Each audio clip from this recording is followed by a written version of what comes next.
tem segurado a balança econômica do Brasil, que é o agronegócio, a quem a gente tanto defende, que muito nos orgulha e cuida das nossas exportações? Senador, eu lamento que o presidente Lula não esteja aqui, porque eu não gosto muito de fazer reflexões que a pessoa não possa reagir.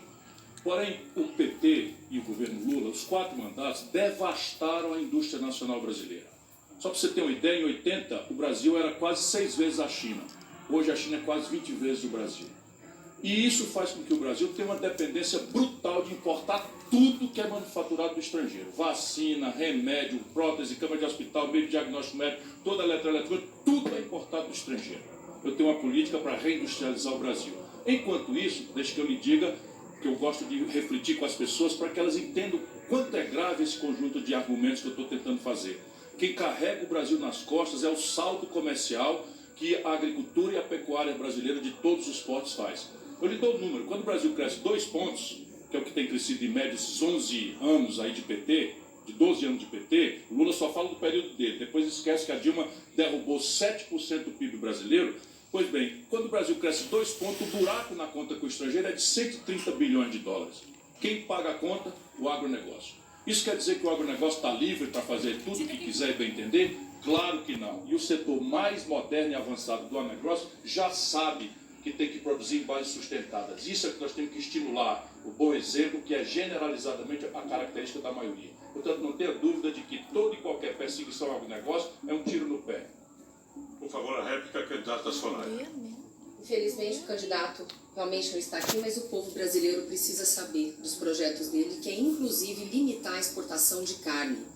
Gente, quem fez isso foi a Argentina e Venezuela, e foi desastroso. Mas eu vou aproveitar aqui para dizer algo fora desse contexto e dizer que estelionatário é quem pratica, é o ato que pratica quem usa dinheiro vivo para não deixar rastros e nem provas. Aqui eu estou com a votação minha e da senadora Simone Tebet, dizendo que votamos não, não. E procurem vocês, dentro do site do Senado Federal, a verdade. João 8,32, que a pessoa simplesmente mente.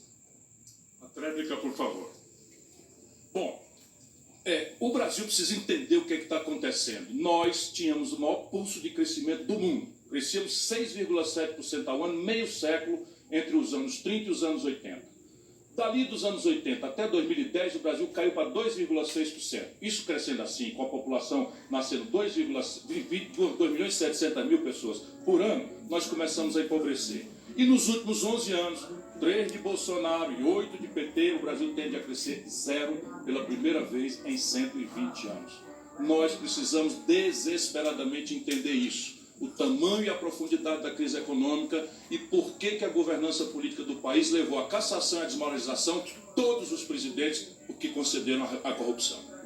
A quarta pergunta é justamente de Ciro Gomes, candidato do PDT. Para quem o senhor fará a pergunta, candidato? Eu vou perguntar ao professor Felipe Dávila, porque acho que ele trouxe um assunto muito relevante e houve muito escorregão para cá e para lá, e eu acho que esse é um assunto grave. Professor, o presidente Jair Bolsonaro se elegeu, na minha opinião, sem tirar o valor dele, na minha opinião se elegeu porque o Brasil vivia a um só tempo a mais grave crise econômica e a mais generalizada percepção de ladroeira promovida pelo PT. E ele agora está também com a percepção de 70% do povo de que o governo dele entregou-se à corrupção. E a crise econômica deriva do mesmo modelo. O senhor não acha que isso tem que mudar constitucionalmente, mudar institucionalmente? Ciro, precisamos sim, precisamos acabar com a corrupção. A corrupção é que empobrece o país. A corrupção tira o dinheiro da educação, da saúde, da segurança e vai para o bolso de picaretas que vivem às custas do brasileiro que acorda cedo, trabalha.